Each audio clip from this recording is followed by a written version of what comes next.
ମଉସା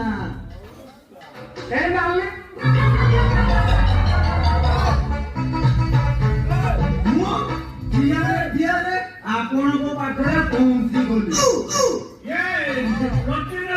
ଆଜ୍ଞା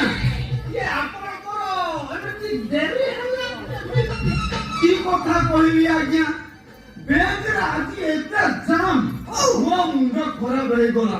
ଏଇ ସୁଭଦ୍ରା ଯୋଜନା ଟଙ୍କା ପାଇଁ ମହିଳାଙ୍କର ଲାଇନ ଲାଗିଛି। କାହାର ଟିପ ତ ନେଉନି, କାହାର ଆଧାର ଲିଙ୍କ କଟି ଯାଇଛି।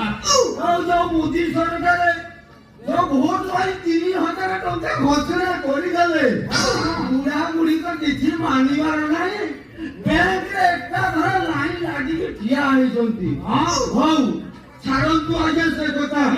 ପ୍ରୋଟିନ ବାବୁ ଆଜ୍ଞା ତମେ ସେ ପ୍ରତାପ